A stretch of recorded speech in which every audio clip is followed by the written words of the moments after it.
Right, like we said, it's day 3 of the National Nutrition Week, and today we are serving up the topic that's as essential as your morning cup of coffee and nutrition for mental health. Now, we all know that what we eat can affect our waistlines, but did you know that it can also shape your mind? That's right. Our plate isn't just for fueling our body, it's also for fueling our minds. From mood swings to stress levels, our diet might be the secret sauce behind what we feel throughout the day. So what exactly is the science behind the food we eat and its direct impact on our brains? What we eat, can it really help us stay sharp, stay focused, even happy? Ever wondered why you reach out for that chocolate when you're feeling kind of low? On why a hearty, wholesome meal seems to put you in a really good mood and makes you feel like everything's gonna be better?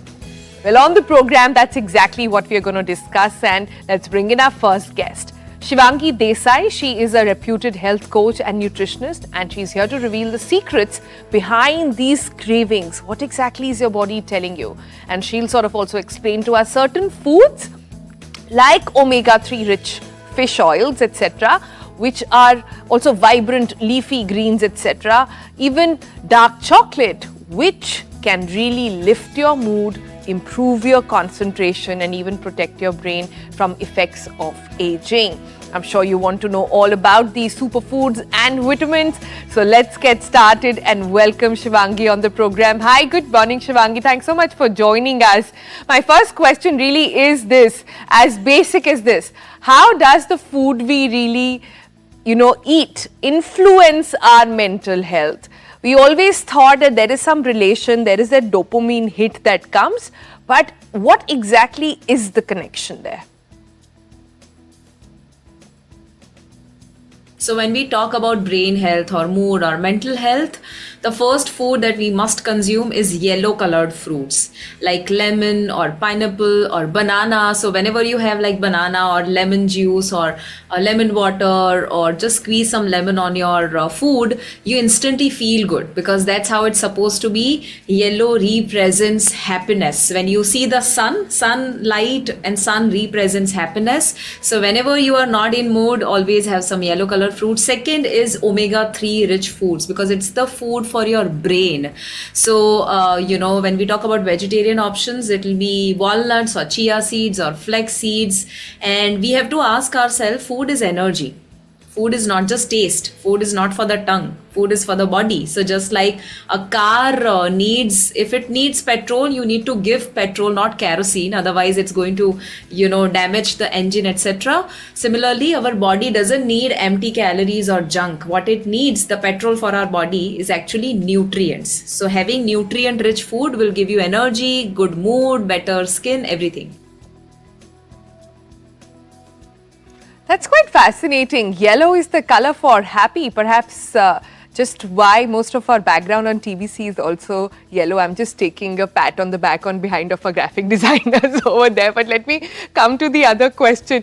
In what ways do you think a balanced diet can aid prevention of management or some, sort of chronic diseases as well? Now, it's well known now that even very critical chronic diseases like cancer, like diabetes, etc., a lot of reversal has been seen by just taking the right diet. So how much of an impact and what exactly are we looking at when it comes to, let's talk about diabetes first, since a lot of people have it.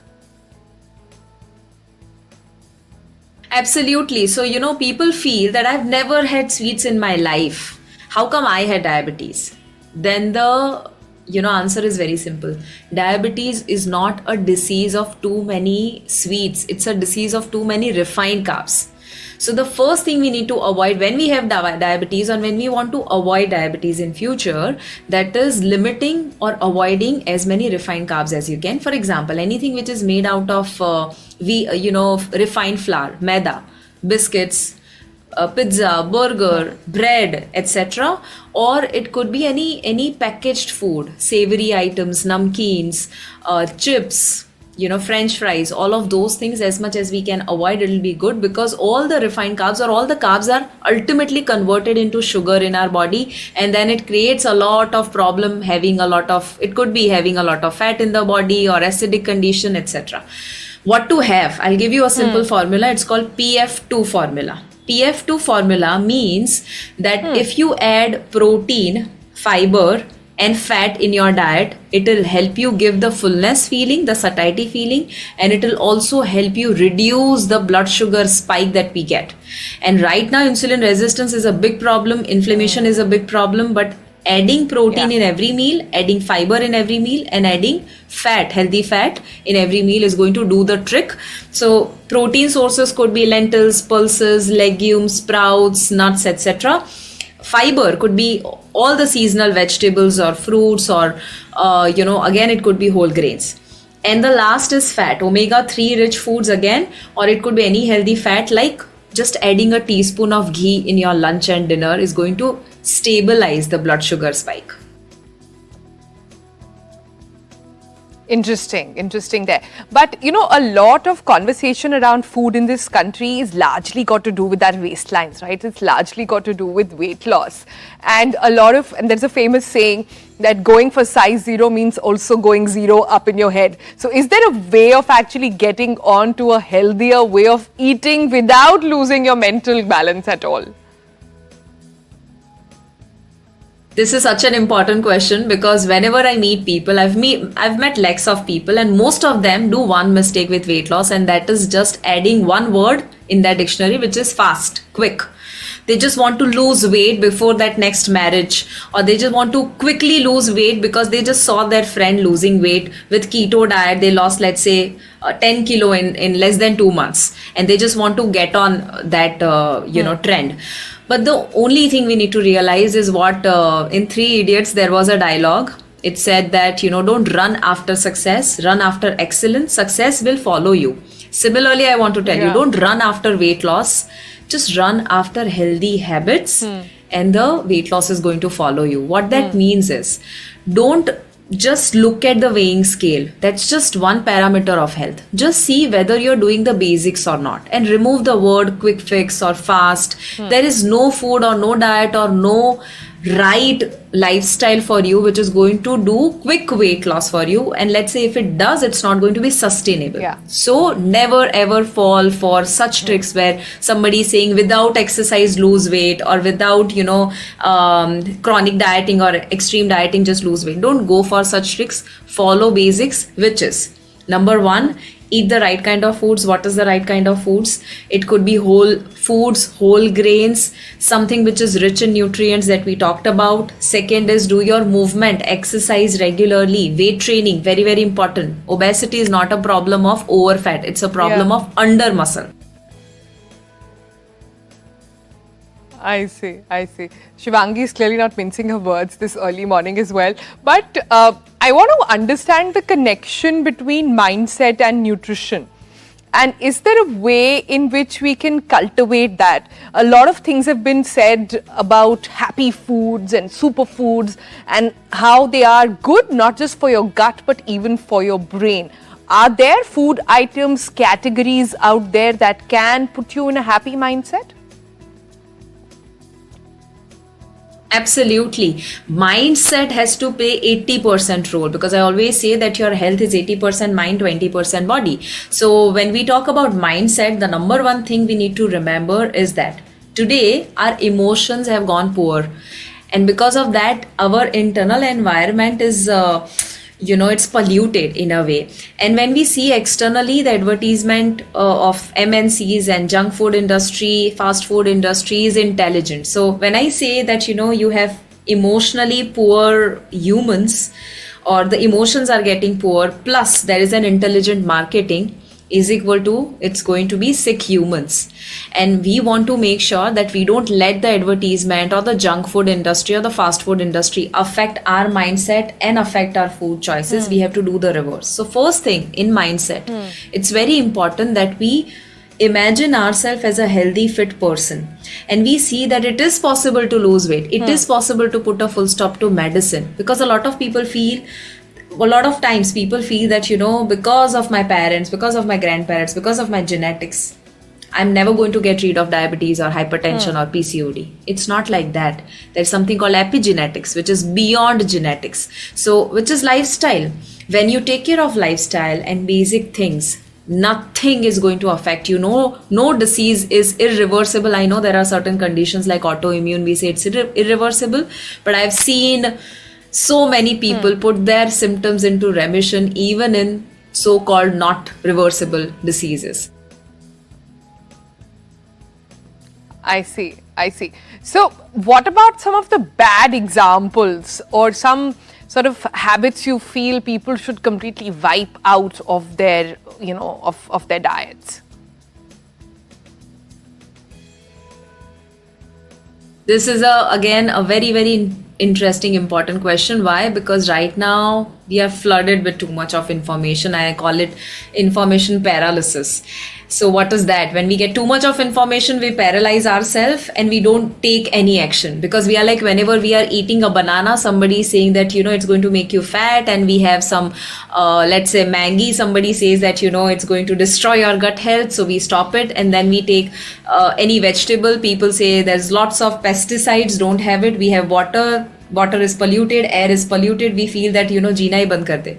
So we feel that, I think it's very difficult, or people feel that it's too difficult to stay healthy in the current environment. But the most important thing that we need to do is very simple. As I said, one person's food can be another person's poison. So you have to listen to your body and see what suits your body. Stop listening to anybody. Start listening to yourself. For example, when you go to a doctor's job is to give you medicines and to help you manage your symptoms if you have certain challenge. They probably won't tell you about nutrition because they have not studied about it. They are not masters of it. If you go to a gym trainer, the gym trainer is going to talk to you about exercise. If you go to a dietitian, they are going to talk to you about diet. What we need, all of these are very, very important. But what we need... I see. So what we need there is sort of a mix of all of that. So then that brings me to one of the key things that I've been very fascinated about. They keep saying, a lot of research, that gut is like your second brain. Could you sort of explain to us how exactly are the two connected? Gut-brain axis. What is that? Your gut and your brain are constantly speaking with each other, and you must have noticed that, let's say you're going for an interview or an exam, or you're going to meet a girl, you have butterflies in your stomach. So how does your gut know that there's something exciting you're doing? Because there's constantly a signal going on. There are neurotransmitters constantly producing, there are so many chemicals, there are so many nerves, more than 100 million nerves are there, which is constantly, there's a complex system basically. So what we need to realize is your gut produces 90% serotonin. Serotonin is the happy neurotransmitter. It makes you feel good. So when you take care of your gut, you take care of your mind and your happiness and your mental health. And serotonin is produced because of a lot of reasons. One of them could be taking sunlight. It could be having good food for your gut. So what are some good food for your gut? It could be probiotics. Probiotics like curd or homemade achar, pickles, or it could be pickled vegetables, right? Buttermilk. Depending on the season, you can have like sauerkraut, kimchi, etc. is also available now easily. Prebiotic is the fiber. Your gut loves fiber. So what is fiber? When you juice, let's say, an apple, on one hand you get the juice, on the other hand what you get is the fiber. And that's the most important part of a fruit, vegetable or a whole grain, and that is going to give lots of happiness to your gut. All right. And as we know, happiness to the gut leads to happiness of the mind. Well, thank you so much, Shivangi, for shedding light on that. But we're not done with this topic just yet. We're also joined by Amita. Amita is also a clinical nutritionist. And what I want to understand from Amita is slightly different. Amita, let's get down to what exactly is brain food then. Shivangi laid out for us very clearly on what kind of things we should look at, what we should eat, etc. But when they say brain food, what do they mean? When they say brain food, they are essentially meaning this one set of foods, which is, I'm going to give you a limerick of sorts to remember. It's like fish, wet nuts, eating mushrooms, vegetables, and seeds.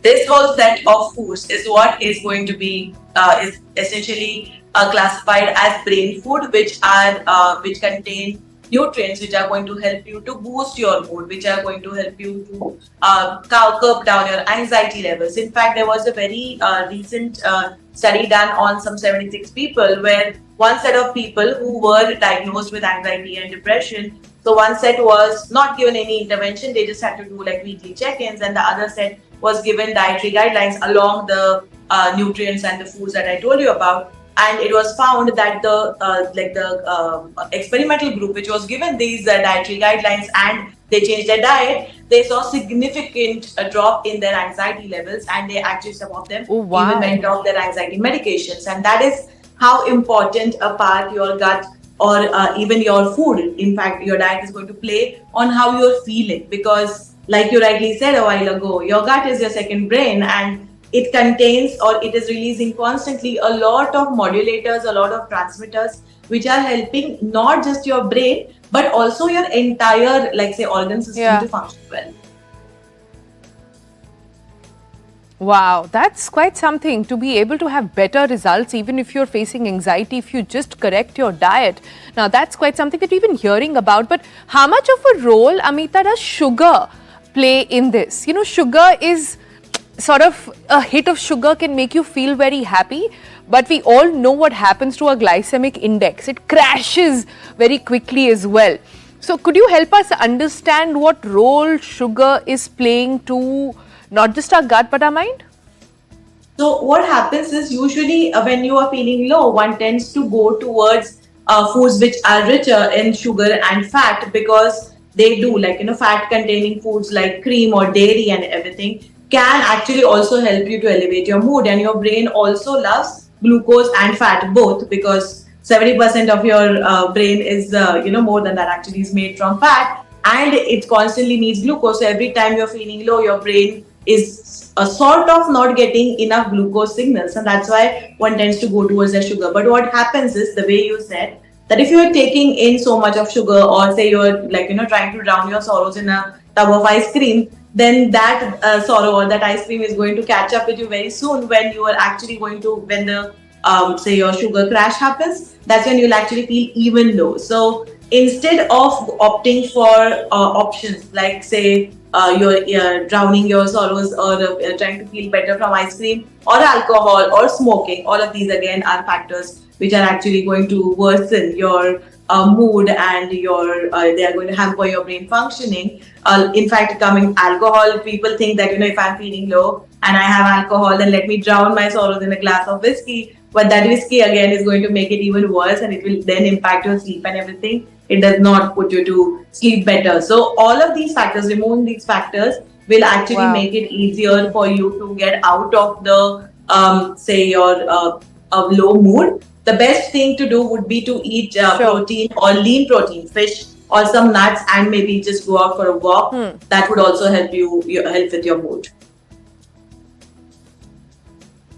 I like how you've put sugar along with other very addictive things like alcohol and smoking and the rest of it. That's how bad sugar really is to our health. And let me just add to it, what Amita is trying to say is, this is added sugar. So please don't get worried with sugar, natural sugar that is available in your fruits and vegetables. That's really actually good for you. That doesn't do much harm.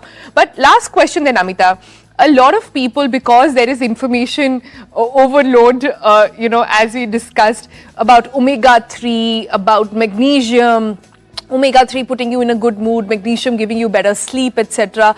Should people then opt for these supplements? They are readily available on Amazon?